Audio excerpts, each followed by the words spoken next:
Hey guys, welcome back to this video. इस video पे हम हाफ वे रेक्टिफायर को स्टडी करने वाले हैं आज। ये आपके BSc third year physics basic electronics का एक टॉपिक है।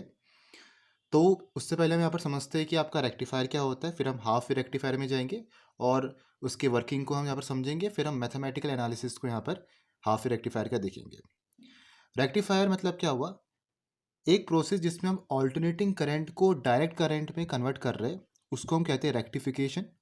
और जो हम डिवाइस यूज़ कर रहे हैं एसी टू डीसी में कन्वर्ट करने के लिए, उसे हम कह रहे हैं यहाँ पर रेक्टिफायर। डेफिनेशन क्या लिखिए? The process of converting alternating current into direct current is called rectification and the device used for this process is called rectifier. जब भी हम एसी टू डीसी यहाँ पर कन्वर्ट करते हैं, वो प्रोसेस को हम रेक्टिफिकेशन कहते हैं। और जो डिवाइस यहाँ पर हम यूज़ कर रहे हैं ये प्रोसेस को करने के लिए एसी टू डीसी, वो आपका होता है रेक्टिफायर। तो रेक्टिफायर आपका किस प्रिंसिपल में वर्क करता है? लिखा है कि ना PN junction diode is forward biased. जब आपके PN junction diode forward biased है, मतलब उसमें फॉरवर्ड बायस में क्या होगा, आपका रेजिस्टेंस कम होगा और आपका जो करंट होगा वो आपका तेजी से फ्लो करेगा सर्किट पे। तो when a PN junction diode is forward biased, it offers less resistance and a current flows through it. But when it is reverse biased, और जब आपका PN junction diode reverse bias है, तो ऐसे case में resistance आपका बहुत होगा, लेकिन उसमें जो करंट फ्लो करेगी वो आपकी ना के बराबर करेगी या बिल्कुल नहीं करेगी। ये आपका रिवर्स बायस के केस में होता है। तो ये जो आपकी यूनिडायरेक्शनल प्रॉपर्टी है डायोड की, ये आपकी हेल्प करती है रेक्टिफायर की तरह एक्ट करने पे। तो ये आपका बेसिक प्रिंसिपल है रेक्टिफायर का, कि किसी भी पीएन जंक्शन डायोड में, जब भी आपका PN junction diode forward biased है, तो उसमें आपका रेजिस्टेंस कम होगा, करंट आपका इजीली यहाँ पर फ्लो करेगा।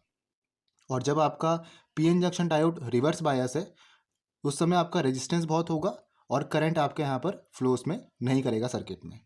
तो ये आपका रेक्टिफायर का प्रिंसिपल होता है। देन आपका क्या लिखा है?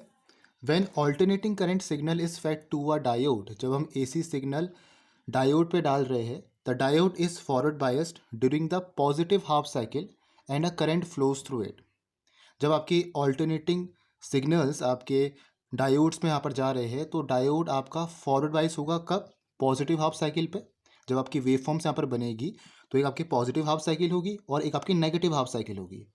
तो पॉजिटिव हाफ साइकिल के केस में यहाँ पर आपका जो डायोड होगा वो फॉरवर्ड बायस होगा, और नेगेटिव हाफ साइकिल के केस में यहाँ पर डायोड आपका रिवर्स बायस होगा। तो बोला है कि जब भी हम एसी सिग्नल डायोड पे यहाँ पर सेट कर रहे हैं, क्योंकि हमें alternating current to direct current यहाँ पर कन्वर्ट करना है, तो एसी सिग्नल तो हम फेड करेंगे डायोड पे। तो एसी सिग्नल जब आपका डायोड पे फेड हो रहा है, तो डायोड आपका पॉजिटिव हाफ साइकिल में फॉरवर्ड बायस होगा और करंट उसमें आपकी फ्लो करेगी, क्योंकि हमें पता है फॉरवर्ड बायस में आपकी करंट फ्लो करती है। During the negative half cycle, जब हम नेगेटिव हाफ साइकिल यहाँ पर देखेंगे वेव फॉर्म पे, अगर हम देखेंगे नेगेटिव हाफ साइकिल, तो उसमें आपका क्या होगा, डायोड आपका रिवर्स बाइस होगा और उस समय आपका कोई भी करंट कंडक्ट नहीं होगी। तो उस वक्त आपका जो पूरा सिग्नल हम कहेंगे वो रेक्टिफाइड है। क्लियर हो रहा है? जब भी हम डायोड पे एसी सिग्नल फेड कर रहे हैं, जब आपका फॉरवर्ड बाइस होगा तो उस समय आपका पॉजिटिव हाफ साइकिल होगा, और जब आपका नेगेटिव हाफ साइकिल है तो उस समय आपका रिवर्स बाइस होगा। ये आपको चीज़ यहाँ पर समझनी है।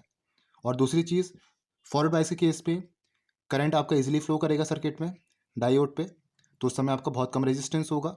और रिवर्स बायस में आपका बिल्कुल करंट फ्लो नहीं करेगा, तो उस केस में आपका यहाँ पर क्या होगा, रेजिस्टेंस ज़्यादा होगा, तो उस केस में आपका रिवर्स बायस होगा। क्लियर हो गया? तो ये आपका पूरा प्रिंसिपल होता है रेक्टिफायर का। अब हम पीएन जंक्शन डायोड को दो तरीके से यूज़ कर सकते हैं, ऐसा हाफ वेव रेक्टिफायर भी और ऐसा फुल वेव रेक्टिफायर भी। तो इस वीडियो पे हम हाफ वेव रेक्टिफायर पे फोकस करेंगे। तो पहला आपका है यहाँ पर जंक्शन डायोड ऐसा हाफ वेव रेक्टिफायर। तो जो आपका पूरा हाफ वेव रेक्टिफायर का सेटअप है, आपका किस किस चीज़ से बनता है? लिखा है कि half wave rectifier consist of a transformer. Half wave rectifier में आपका एक ट्रांसफार्मर है, जिसमें आपकी दो कॉइल्स होती है मेनली, एक प्राइमरी कॉइल होती है और दूसरी आपकी सेकेंडरी कॉइल होती है। एक आपके पास जंक्शन डायोड होगा, पीएन जंक्शन डायोड डी, जिसे हम उसका नाम देंगे, और एक आपका लोड रेजिस्टेंस आर एल होगा। तो बेसिकली आपकी तीन चीज़ें होती है, एक ट्रांसफार्मर होता है, एक जंक्शन डायोड होता है और एक आपका लोड रेजिस्टेंस आर एल होता है। ठीक है? अब मैंने कहा कि ट्रांसफार्मर में आपकी दो कॉइल्स होती है, एक आपका प्राइमरी कॉइल होता है और एक आपका सेकेंडरी कॉइल होता है। तो वो लिखा है the primary coil of the transformer is connected to the alternating current mains and the secondary coil is connected in series with the junction diode D and the load resistance R L. अब जो आपके transformer है उसमें दो coils है, एक आपका primary coil है और एक आपका सेकेंडरी कॉइल है। तो जो आपका ट्रांसफार्मर का प्राइमरी कॉइल है वो आपके ऑल्टरनेटिंग करंट से कनेक्टेड है, जहाँ से आपकी करंट यहाँ पर फेड होगी डायोड पे, तो वो आपका प्राइमरी कॉइल से कनेक्टेड है। और जो सेकेंडरी कॉइल है वो आपका सीरीज में कनेक्टेड है जंक्शन डायोड डी के साथ और लोड रेजिस्टेंस आर एल के साथ। इसको हम और फिगर से अच्छी तरह से समझते हैं। ये हमारे पास यहाँ पर हाफ वेव रेक्टिफायर का सेटअप है। तो ये आपके पास पूरा ट्रांसफार्मर है। क्लास 12 पे हमने ट्रांसफार्मर देखा होगा, वर्किंग प्रिंसिपल ये सब आपका एसी के अंदर आता है। तो उसमें हमने देखा है कि दो कॉइल्स आपके पास रहती है, एक आपका प्राइमरी कॉइल है जिसको मैंने पी से शो करा है, और एक आपका सेकेंडरी कॉइल है जिसे मैंने एस से शो करा है।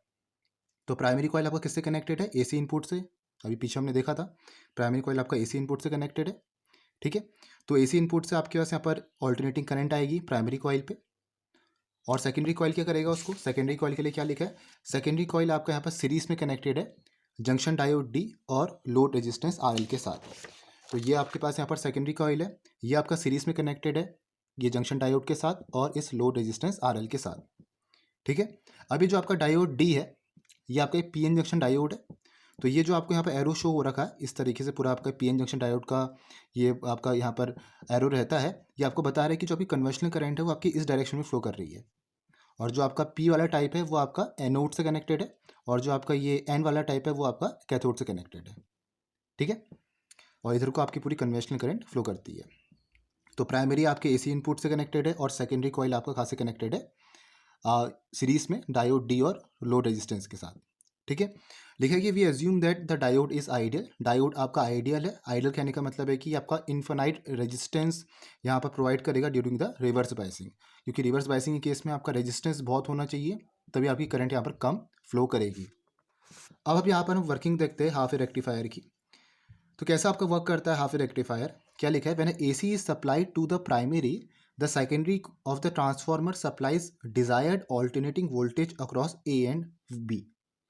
जब आपका एसी सप्लाई किया गया है प्राइमरी कॉइल पे, क्योंकि हमें एसी हमारे पास इनपुट हो रहा है और फाइनली हमें लो रेजिस्टेंस पे डायरेक्ट करंट मिलेगी, यहाँ पर हमें आउटपुट वोल्टेज मिलेगा, और यहाँ से आपका एसी इनपुट है और यहाँ से आपके डीसी आउटपुट हमें यहाँ पर मिलने वाला है। यही तो आपका प्रोसेस होता है ट्रांसफार्मर का, एसी टू डीसी, या रेक्टिफायर का आपका प्रोसेस होता है कि एसी टू डीसी वो कन्वर्ट करता है, ठीक है।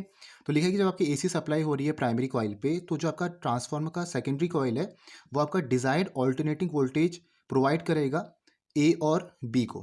जो आपके पास पॉइंट ए और पॉइंट बी जो आपके पास दो टर्मिनल है, इन वोल्टेज को यहाँ पर क्या करेगा? यहाँ पर आपके जो डिजायर्ड ऑल्टरनेटिंग करंट है वो सप्लाई करेगा सेकेंडरी।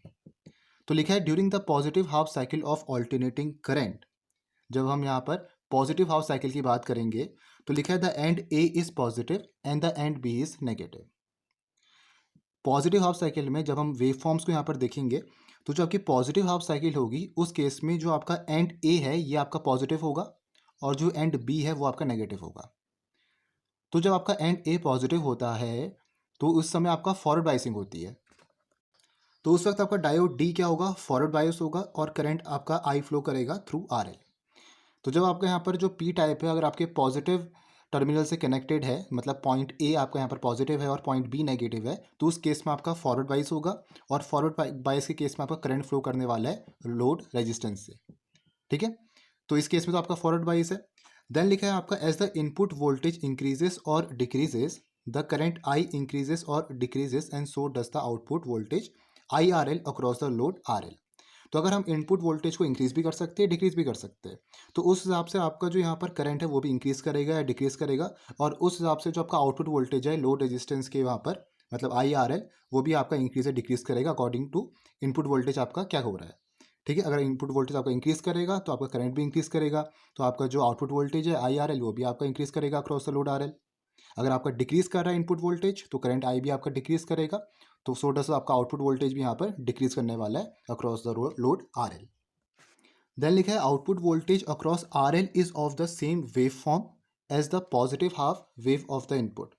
तो जो आपकी आउटपुट वोल्टेज होगी across load resistance R L वो आपकी सेम वेव फॉर्म की होगी as the positive half wave of the input. अगर हम यहाँ पर देखें फिगर पे तो इसमें आप ध्यान से देखो तो ये आपका यहाँ पर क्या है? इनपुट ऑल्टरनेटिंग करंट है। तो इस तरह का वेव फॉर्म आपको यहाँ पर मिल रहा है।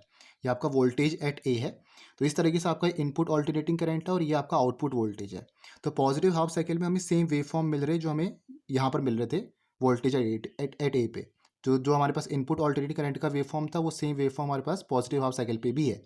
यहाँ पर देखो, यहाँ पर आपका सेम वेव फॉर्म है। ठीक है, तो ये बात आपकी यहाँ पर कही गई है।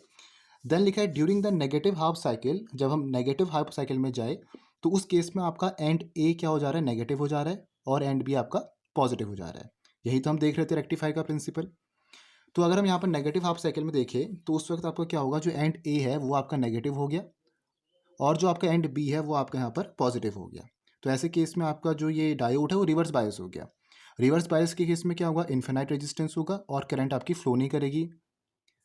तो इसमें क्या होगा, no voltage appears across R L, तो करंट फ्लो नहीं करेगा, तो आपके कोई भी वोल्टेज आपको आर एल के अक्रॉस नहीं मिलने वाला है।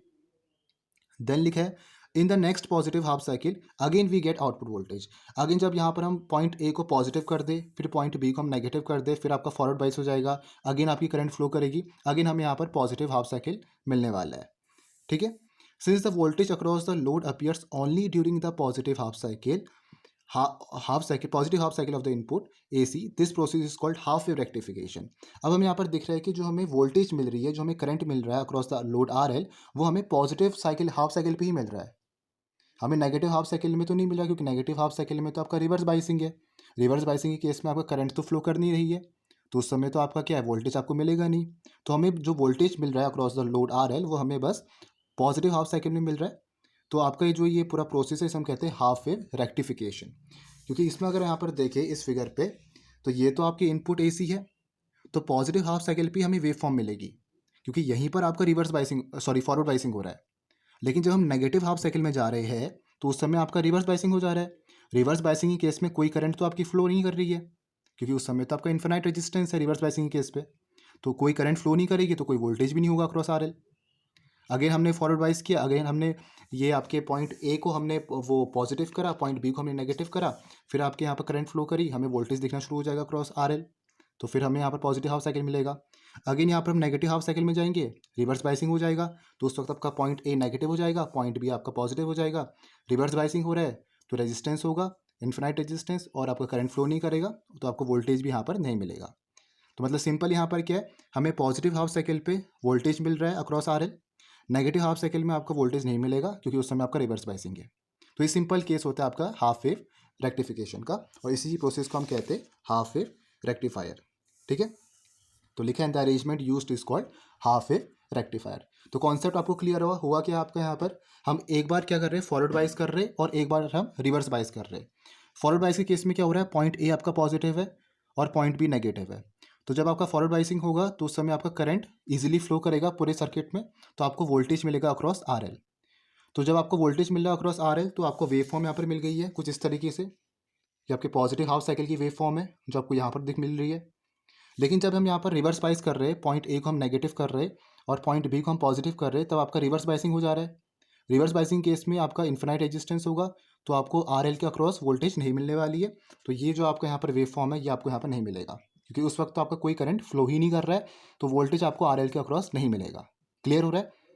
ठीक है, ऊपर वाला तो आपको ये बता रहा है कि इनपुट ऑल्टरनेटिंग करंट है, ये तो आपका ऐसे ही मूव करेगा, क्योंकि ये तो इनपुट AC है, ये तो हम यहाँ से पुट कर रहे हैं, ये तो आपको प्राइमरी कॉइल में पुट हो रहा है इनपुट। हम यहाँ की बात कर रहे हैं, ये जो आपको ग्राफ शो हो रहा है ये वाला, ये आपका ये वाला ग्राफ है, जो आपको यहाँ पर DC आउटपुट वोल्टेज मिल रही है उसका ग्राफ है आपका। ऊपर वाला आपका इनपुट ऑल्टरनेटिंग करंट है, तो इससे आप कंफ्यूज मत करना कि ये आपका पूरा क्यों है, ये आपका ऐसा क्यों है। ये आपका इनपुट ऑल्टरनेटिंग करंट है जो आपको यहाँ से मिल रहा है, तो इसका तो पूरा ग्राफ आपका ऐसे ही रहेगा, ये तो पूरा आपका ऐसे ही रहने वाला है। लेकिन जो हमें DC आउटपुट वोल्टेज मिल रहा है, डायरेक्ट करंट आउटपुट वोल्टेज, क्योंकि फाइनली हमें AC टू DC बनाना है, तो जो DC में आपको मिल रहा है आपको ऐसा वेव फॉर्म मिल रहा है। तो ऊपर वाला आपका पॉजिटिव हाफ साइकिल, जब आपका फॉरवर्ड बाइसिंग है करंट फ्लो कर रहा है, रिवर्स बाइसिंग में करंट फ्लो नहीं कर रहा है, तो आपको कोई भी यहाँ पर वेव फॉर्म नहीं मिलेगा नेगेटिव हाफ साइकिल पे। क्लियर हो गया? तो ये आपका रहता है प्रोसेस हाफ वेव रेक्टिफायर का। अब नेक्स्ट यहाँ पर हम कुछ मैथमेटिकल एनालिसिस करने वाले, 6-7 चीज़ें आपकी इसमें आती है जो इंपॉर्टेंट है एग्जामिनेशन के लिए। तो सबसे पहला इसमें जो चीज़ आती है वो है रिपल फैक्टर। तो रिपल फैक्टर आपका क्या होता है, रेक्टिफायर में जो हमें यहाँ पर आउटपुट मिल रहा है तो उसमें आपका DC करंट भी है, DC करंट तो है ही, मतलब उसमें आपको कुछ AC करंट का भी पार्ट है। DC करंट तो हमें मिलेगा ही, लेकिन कुछ पार्ट आपका AC का भी है। तो जो आपके ये जो AC की कंपोनेंट्स है इनको जो मेज़र करता है वो आपका रिपल फैक्टर करता है।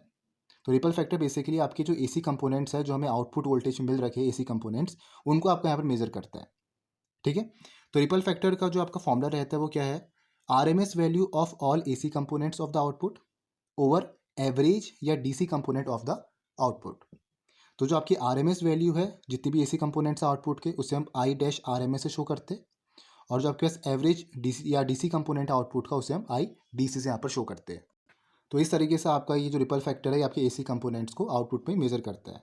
ठीक है, नेक्स्ट क्या लिखा है, from A C circuit theory. हमें ए सी सर्किट थ्योरी से ये पता है कि जो आपकी आर एम एस वैल्यू होती है of the total output current I R M S, और जो आपके पास एवरेज या डी सी वैल्यूज़ है ऑफ द करंट जिसे हम आई डी सी से शो करते हैं, और जो आपके पास आर एम एस वैल्यू है of the A C component of the output I dash R M S, ये तीनों किस तरीके से रिलेटेड है। एक तो आपके पास है R M S value of the total output current, एक आपके पास यहाँ पर है एवरेज या DC value of the current जिसे हम आई डी सी से शो कर रहे हैं, और एक आपके पास है R M S value of the A C component of the output I dash R M S. तो इन तीनों का रिलेशन किस तरीके से, आई आर एम एस का, आई डी सी का और I dash R M S का, इसका रिलेशन देखिए तो कुछ इस तरीके से आपका रिलेशन आता है। आपके ऑल्टरनेटिंग करंट से रिलेशन आ रखा है, I square D C plus I dash square R M S equals to I square R M S. तो यहाँ से हम क्या कर सकते हैं, आई स्क्वायर डी सी को हम डिवाइड देंगे लेफ्ट हैंड साइड भी राइट हैंड साइड भी, तो हमें मिलेगा क्या, 1 plus I dash square R M S over I square D C equals to I square R M S over I square D C. यहाँ से हम I dash R M S over I D C निकालेंगे, तो यहाँ से क्या मिलेगा आपको, under root I square R M S over I square D C minus 1। ठीक है, तो जो आपका रिपल फैक्टर होता है, यही आपका रिपल फैक्टर होता है I dash R M S over I D C, जो अभी हमने देखा यहाँ पर I dash R M S over I D C, तो एक इसके इक्वल आ गया under root I square R M S over I square D C minus 1। Next क्या लिखा है, but for a half wave rectifier के लिए, हाफ वेव रेक्टिफायर के लिए क्या रहता है कि जो आपका आई आर एम एस होता है वो आई नॉट ओवर 2 के इक्वल है, और जो आपका आई डी सी है, मतलब जो आपका डायरेक्ट करंट है, जो आपका यहाँ पर आउटपुट वोल्टेज है, वो आपका आई नॉट ओवर पाई के इक्वल है। ठीक है, अगर इसको यहाँ पर डिवाइड करेंगे आई आर एम एस और आई डी सी के लिए, ये दोनों रिलेशन आपकी ऑल्टरनेटिंग करंट से ही आ रहे, I R M S over I D C को डिवाइड करेंगे तो आपको I not over 2 over I not over pi मिलेगा, ये किसके इक्वल हो गया, पाई ओवर 2 के। ठीक है, तो यहाँ पर मैं अगर आई आर एम एस और आई डी सी पे ये वैल्यूज पुट करूँ तो मुझे मिलेगा R equals to under root pi square over 4, square है तो पाई स्क्वायर ओवर 4 माइनस 1, और यहाँ से हमें जो वैल्यूज मिलने वाली है रिपल फैक्टर की वो 1.21 मिलेगी। तो यहाँ से अगर हम देखें 10 for a half wave rectifier, आपका आर ग्रेटर देन 1 है, आर की वैल्यू 1.21 आ रही है, that means R is greater than 1। और आर किसकी इक्वल है, आर इक्वल है आपकी I dash R M S over I D C के। तो अगर आपका आर ग्रेटर देन 1 है तो यहाँ से आपको क्या मिल रहा है कि जो आपका I dash R M S है ये आपका greater than I D C होगा, क्योंकि आर की वैल्यू आपकी 1 से ग्रेटर है। ठीक है, तो जो आपका I dash R M S होगा ये तो आपका आई डी सी से ग्रेटर होगा, तो मतलब I dash R M S greater than I D C हम लिख सकते हैं। तो यहाँ से आपको क्या मिल रहा है कि जो आपका ए सी कंपोनेंट है आउटपुट का, वो आपका एक्सीड कर रहा है डी सी वैल्यू को। जो आपका ए सी कंपोनेंट का आउटपुट है वो आपका एक्सीड कर रहा है डीसी को, तो ये आपका इंडिकेट कर रहा है कि जो आपका हाफ वेव रेक्टिफायर है ये आपका पूरा डिवाइस है एसी को डीसी में कन्वर्ट करने के लिए, क्योंकि इस केस में आपको आई आर एम एस की वैल्यू ज़्यादा मिल रही है देन डीसी से। मिलना क्या चाहिए था आपको डीसी में, क्योंकि रेक्टिफायर का काम क्या है, रेक्टिफायर का काम आपका एसी टू डीसी कन्वर्ट करना है, लेकिन यहाँ पर आपको आई आर एम एस के जो कंपोनेंट है आपको ज़्यादा मिल रहा है। दैट मीन्स कि जो आपका हाफ वेव रेक्टिफायर है आपका पूरा डिवाइस है एसी को डीसी में कन्वर्ट करने के लिए। ठीक है, तो ये आपका रिपल फैक्टर का रिलेशन रहता है हाफ वेव रेक्टिफायर के केस में, फुल वेव रेक्टिफायर के केस में अलग रहता है, वो हम नेक्स्ट वीडियो पे यहाँ पर कवर करेंगे। नेक्स्ट आता है आपका peak inverse voltage. Peak inverse voltage हम किसे कहते हैं, इसको हम पी आई वी से भी शो करते हैं। It is defined as the maximum reverse voltage, ये आपका एक मैक्सिमम रिवर्स वोल्टेज है which the rectifier has to withstand, जिससे रेक्टिफायर को इतना रेजिस्ट करना पड़ता है during the non conducting period. जब आपका करंट फ्लो नहीं कर रहा है सर्किट पे, पी एन जंक्शन डायोड पे, तो उस वक्त आपका यहाँ पर मैक्सिमम रिवर्स वोल्टेज कितना है जिससे आपको रेक्टिफायर को रेजिस्ट करना पड़ रहा है, तो वो आपका पीक इनवर्स वोल्टेज है। तो जब हम हाफ वेव रेक्टिफायर की बात करते हैं तो जो आपका रिवर्स वोल्टेज होता है, maximum reverse voltage across the diode during the non conductive period किसके इक्वल होता है, maximum transfer voltage E not across the secondary. तो जितना आपका ट्रांसफर वोल्टेज है सेकेंडरी के अक्रॉस, वो आपका ई नॉट की इक्वल होगा, तो वो उसकी इक्वल आपका यहाँ पर रहता है इन्वर्स वोल्टेज। तो यहाँ से हम लिख सकते हैं peak inverse voltage equals to E naught. ठीक है, तो पीक इन्वर्स वोल्टेज सिंपल आपका क्या होता है कि नॉन कंडक्टिव पीरियड में जब आपका करंट फ्लो नहीं कर रहा है तो उस केस में रेक्टिफायर के पास कितना मैक्सिमम रिवर्स वोल्टेज है वो आपका यहाँ पर पीक इन्वर्स वोल्टेज होता है, और वो किसके इक्वल होता है, वो आपके maximum transfer voltage E not के इक्वल होता है जो आपके सेकेंडरी कॉइल पे अक्रॉस द सेकेंडरी। जितना वोल्टेज आपके ट्रांसफर के सेकेंडरी कॉइल पे है मैक्सिमम ट्रांसफर वोल्टेज, तो पीक इन्वर्स वोल्टेज आपके उसके इक्वल होता है, दैट मीन्स ई नॉट के इक्वल यहाँ पर होता है। फिर आपके कुछ और रिलेशंस भी यहाँ पर आते हैं। थर्ड आपका रिलेशन है डीसी या average value of output current, जो आपकी एवरेज वैल्यू या जो आपके डीसी वैल्यू होती है आउटपुट करंट की, जो हमें यहाँ पर अक्रॉस द लोड आरएल मिला है, वो किसके इक्वल होता है, I D C equals to I not over pi. I naught को मैं लिख सकता हूँ ई नॉट ओवर आर, ये आपको पता है। तो आर हम लिख सकते हैं यहाँ पर आर एफ प्लस आर के इक्वल। यहाँ पर आर एफ आपका डायनेमिक फॉरवर्ड रेजिस्टेंस है और आर आपका लो रेजिस्टेंस आर है, ठीक है। तो इसमें अगर हम देखें तो आई डी सी किसकी इक्वल है, E nought over pi R F plus R, ये आपका इंपॉर्टेंट रिलेशन है, और आई नॉट पाई वाला भी आपका इंपॉर्टेंट रिलेशन है। R M S effective value output current का देखें तो आई आर एम एस किसकी इक्वल होता है, आई नॉट ओवर 2 के। फिफ्थ है आपका power supply to the circuit, कितने आपके सर्किट में पावर सप्लाई हो रखी है, तो P A C alternating current, अगर हम बात करें पी ए सी का, ए सी इनपुट की जो पावर है, तो वो किसकी इक्वल होता है, I square R M S R F plus R. तो इसको हम लिख सकते हैं आई आर एम एस को आई नॉट ओवर 2 के इक्वल, तो आई नॉट स्क्वायर ओवर 4 हो जाएगा, आर एफ प्लस आर हो गया। सिक्स्थ है average power supply to the load R L, ये किसके इक्वल होता है, P D C equals to I square D C into R. तो I square D C, I D C हमें पता है कितना है, आई नॉट ओवर पाई की इक्वल, तो ये हो जाएगा I nought R square over pi square, ठीक है, या आई नॉट स्क्वायर होगा, आई नॉट, अच्छा पूरा ही है, I nought R square over pi square, ठीक है। नेक्स्ट देखो क्या है आपका रेक्टिफायर एफिशिएंसी, जो आपका सेवन्थ यहाँ पर है चीज़ मैथमेटिकल एनालिसिस में, वो आपका रेक्टिफायर एफिशिएंसी। तो रेक्टिफायर एफिशिएंसी की डेफिनेशन आपकी क्या है, द एफिशिएंसी ऑफ रेक्टिफिकेशन ईटा, इसको हम रेक्टिफायर एफिशिएंसी को ईटा से शो करते। तो लिखा था efficiency of rectification eta with which the half wave rectifier converts AC power into DC is defined as the ratio of DC power supply to the load over total input AC power. Percentage में निकालना है तो into 100% यहाँ पर हम कर देंगे। तो रेक्टिफिकेशन जो आपका ईटा है उसकी एफिशिएंसी को हम ईटा से शो करते हैं यहाँ पर। वो आपका है क्या कि कितने एफिशिएंसी से यहाँ पर, कितने एफिशिएंसी से आपका यहाँ पर एसी पावर टू डीसी यहाँ पर कन्वर्ट हो रखा है, और उसको डिफाइन हम कैसे कर रहे हैं, DC power supply to the load over total input AC power. तो डीसी पावर हमें पी डीसी पता है, और जो आपका टोटल इनपुट एसी पावर आपका पी ए सी है। तो पी डी सी हमें ऊपर से पता है I nought R square over pi square. तो यहाँ से हम लिख सकते हैं ये आपका आई नॉट स्क्वायर ही रहेगा, एक्चुअली मैं सही कर रहा था ऊपर, I nought square into R square over pi square over P A C आपका क्या रहेगा, I nought square over 4 R F plus R. तो ये आपके यहाँ पर हो गया, इसको हम प्रॉपर तरीके से सॉल्व करेंगे तो आएगा 4r over pi square R F plus R, ठीक है। अब इंटू 100% है तो आपका 400 over pi square 1 plus R F over R आ गया, इसमें हमने आर एफ से डिवाइड दे दिया। तो ऊपर आपका क्या यहाँ पर आएगा 40.6, को सॉल्व हम करेंगे तो 40.6 over 1 plus R F over R, in percentage आपको ये चीज़ मिलने वाली है। नेक्स्ट क्या लिखा है, if R F is so small than R it is much less than R the efficiency is maximum. जब आपका जो आर एफ है आपका, अगर आपका ये बहुत कम छोटा होगा आर से, तो आपको यहाँ पर जो एफिशिएंसी मिलने वाली है रेक्टिफायर की वो आपकी बहुत ज़्यादा होगी, ठीक है। नेक्स्ट लिखा है the theoretical maximum efficiency is obtained when R F over R equals to 0 and is equal to 40.6% only. तो जो आपको थ्योरेटिकल मैक्सिमम एफिशिएंसी रेक्टिफायर की जो मैक्सिमम एफिशिएंसी है वो कैसे ऑप्टेन होगी, जब आपका आर एफ ओवर आर ये पूरा आपका 0 हो जाएगा। तो जब आपका ये 0 हो जाएगा तो ये किसके इक्वल हो जाएगा, 40.6% के। तो ये आपके यहाँ पर रेक्टिफायर की एफिशिएंसी रहने वाली है in case of half wave rectifier, ठीक है। नेक्स्ट आता है आपका वोल्टेज रेगुलेशन। अच्छा वोल्टेज रेगुलेशन आपका कब होता है, जब आपका आउटपुट कांस्टेंट यहाँ पर रहे, ठीक है, जब आपका वेरी नहीं कर रहा है, आउटपुट आपका कांस्टेंट यहाँ पर रहता है, तब उसे हम कहते हैं it is a good voltage regulation. तो लिखा है कि voltage regulation is the ability of a rectifier to maintain a specified output voltage irrespective of the variation in the load resistance. तो वोल्टेज रेगुलेशन क्या है, ये आपके किसी भी रेक्टिफायर की एबिलिटी है कि वो स्पेसिफाइड जो आपका आउटपुट वोल्टेज है उसको मेंटेन करे, इररिस्पेक्टिव अगर आपका लोड रेजिस्टेंस वेरी भी कर रहा है, फिर भी जो आपका वोल्टेज रेगुलेशन है वो आपका कॉन्स्टेंट यहाँ पर होना चाहिए। तो वो आपका एक अच्छा वोल्टेज रेगुलेशन माना जाता है। तो wave rectifier, half wave rectifier की अगर हम बात करें तो डायरेक्ट करंट जो आपका है किसके इक्वल है, आई नॉट ओवर पाई। तो इसको हम लिख सकते हैं E nought over pi R F plus R.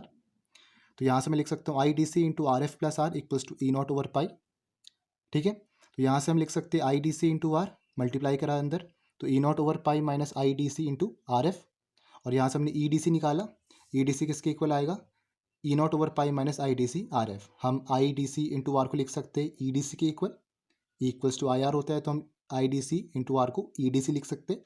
तो ई डी सी आपका आ गया E nought over pi minus I D C into R F के इक्वल। देन लिखा है when I D C equals to zero, जब आपका डायरेक्ट करंट जो आपकी आउटपुट वोल्टेज करंट है वो आपकी जीरो है, मतलब ये आपका जीरो है, तो जो आपका डायरेक्ट करंट की जो एफिशिएंसी है, इस वोल्टेज की जो आपकी एफिशिएंसी है वो आपकी क्या रहेगा, सॉरी एफिशिएंसी नहीं, इसकी जो मैक्सिमम वैल्यू आपकी रहेगी वो ई नॉट ओवर पाई रहेगी। जब आपका डायरेक्ट करंट की जो वोल्टेज है जीरो है, करंट जीरो है जब आपका, तो as I D C increase है, जब आपका आई डी सी इंक्रीज कर रहा है तो जो आपका ई डी सी है वो लीनियरली डिक्रीज करेगा depending on the value of R F. जब आपका यहाँ पर आई डी सी इंक्रीज करेगा तो जो ई डी सी है वो आपका लीनियरली डिक्रीज करेगा, और इसकी वैल्यू किस पे डिपेंड करेगी, आर एफ पे डिपेंड करेगी। तो अगर हम यहाँ पर देखें तो आपका जो वोल्टेज रेगुलेशन है वो हाफ वे रेक्टिफायर का पुअर है, क्योंकि कभी आपका मैक्सिमम हो रहा है और कभी आपका जो ई डी सी की वैल्यू कभी आपकी मैक्सिमम हो जा रही है, कभी आपकी ई डी सी की वैल्यू डिक्रीज कर जा रही है, तो वेरी कर रहा है वोल्टेज। आपका जो रेगुलेशन है वो सेम नहीं है, कॉन्स्टेंट नहीं है। कॉन्स्टेंट रहना आपका जरूरी है अगर आपका अच्छा वोल्टेज रेगुलेशन आपको चाहिए है तो, ठीक है। तो ये आपका 8th मैथमेटिकल एनालिसिस था जो है वोल्टेज रेगुलेशन। ये 7 जितने भी हमने 8 अभी पढ़े ये सब आपके सब इंपॉर्टेंट है, हाफ वे रेक्टिफायर के केस में भी और फुल वेव रेक्टिफायर के केस में भी, ठीक है। तो ये आपका हाफ वे रेक्टिफायर था। Hope you like this video, मिलेंगे नेक्स्ट वीडियो पे। Thank you for watching this video.